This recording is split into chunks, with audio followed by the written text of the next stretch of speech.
ಮಧುಗಿರಿ ತಾಲೂಕು ಕಂದಾಯ ಇಲಾಖೆ ವತಿಯಿಂದ ದೊಡ್ಡೇರಿ ಹೋಬಳಿಯ ಸಿಂಗಾರವತನಹಳ್ಳಿ ಗ್ರಾಮದಲ್ಲಿ ಹಮ್ಮಿಕೊಂಡಿದ್ದ ಜಿಲ್ಲಾಧಿಕಾರಿಗಳ ನಡೆ ಹಳ್ಳಿ ಕಡೆ ಕಾರ್ಯಕ್ರಮವನ್ನು ಮಧುಗಿರಿ ವಿಧಾನಸಭಾ ಕ್ಷೇತ್ರದ ಶಾಸಕರಾದ ಎಂವಿ ವೀರಭದ್ರಯ್ಯ ಉದ್ಘಾಟಿಸಿದರು. ಬಳಿಕ ಮಾತನಾಡಿದ ಅವರು, ಸರ್ಕಾರದ ಸವಲತ್ತು ಹಾಗೂ ಸೌಲಭ್ಯಗಳನ್ನು ಗ್ರಾಮದ ಸಾರ್ವಜನಿಕರು ಪಡೆಯುವ ಕಾರ್ಯಕ್ರಮವಾಗಿದೆ. ವೃದ್ಧಾಪ್ಯ ವೇತನ, ವಿಶೇಷ ಚೇತನ ವೇತನ, ಮನಸ್ವಿನಿ, ವಿಧವಾ ವೇತನಗಳನ್ನು ಅರ್ಹ ಫಲಾನುಭವಿಗಳಿಗೆ ತಲುಪಿಸುವ ಕಾರ್ಯಕ್ರಮವಾಗಿದೆ ಎಂದು ತಿಳಿಸಿದರು.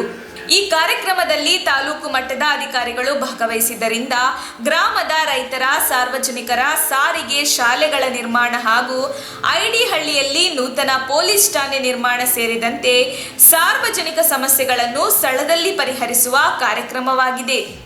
ಐಡಿಹಳ್ಳಿ ಹೋಬಳಿ ಅಭಿವೃದ್ಧಿಗೆ 46 ಕೋಟಿ ರೂಪಾಯಿ ಅನುದಾನ ಸೇರಿದಂತೆ ತಾಲೂಕಿನ ಸಮಗ್ರ ಅಭಿವೃದ್ಧಿಗೆ ರೂಪುರೇಷೆ ಸಿದ್ಧಪಡಿಸಲಾಗಿದೆ. ಸರ್ಕಾರದ ಎಲ್ಲಾ ಸವಲತ್ತುಗಳನ್ನು ಮನೆ ಬಾಗಿಲಿಗೆ ತಲುಪಿಸುವ ಉದ್ದೇಶ ಈ ಕಾರ್ಯಕ್ರಮ ಹೊಂದಿದೆ ಎಂದು ತಿಳಿಸಿದರು. ಇದೇ ವೇಳೆ ಮಾನ್ಯ ಶಾಸಕರು ಐಡಿಹಳ್ಳಿ ಹೋಬಳಿಯ ಗರಣಿ ಪಂಚಾಯಿತಿಯಲ್ಲಿ ಶಾಸಕರ ಅನುದಾನದಿಂದ 3 ಲಕ್ಷ ರೂಪಾಯಿ ನೀಡುವ ಮೂಲಕ ಗರಣಿ ಹಾಲು ಉತ್ಪಾದಕರ ಸಂಘದ ನೂತನ ಕಟ್ಟಡ ನಿರ್ಮಾಣ ಅಭಿವೃದ್ಧಿ ಸೇರಿದಂತೆ ತಾಲೂಕಿನ ಸಮಗ್ರ ಅಭಿವೃದ್ಧಿಗೆ ವಿಶೇಷ ಕಾಳಜಿ ವಹಿಸುವುದಾಗಿ ತಿಳಿಸಿದರು. ಜಿಲ್ಲಾಧಿಕಾರಿಗಳ ನಡೆ ಹಳ್ಳಿ ಕಡೆ ಕಾರ್ಯಕ್ರಮದಲ್ಲಿ ಮಧುಗಿರಿ ತಾಲೂಕಿನ ಕಂದಾಯ ಇಲಾಖೆ ಅಧಿಕಾರಿಗಳು ಸೇರಿದಂತೆ ವಿವಿಧ ಇಲಾಖೆಯ ತಾಲೂಕು ಮಟ್ಟದ ಅಧಿಕಾರಿಗಳು ಭಾಗವಹಿಸಿದ್ದರು.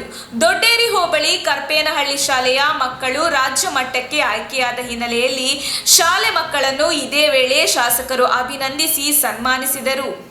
ನಮ್ಮ ತುಮಕೂರು ಮಾಧ್ಯಮದ ವಿಶೇಷ ಸುದ್ದಿಗಳನ್ನು ನಿರಂತರವಾಗಿ ಪಡೆದುಕೊಳ್ಳಲು ಚಾನೆಲ್ ಅನ್ನು ಸಬ್ಸ್ಕ್ರೈಬ್ ಮಾಡಿ. ಕ್ಷಣ ಕ್ಷಣದ ಸುದ್ದಿಗಳಿಗಾಗಿ www.nammathumakuru.com ಗೆ ಭೇಟಿ ನೀಡಿ.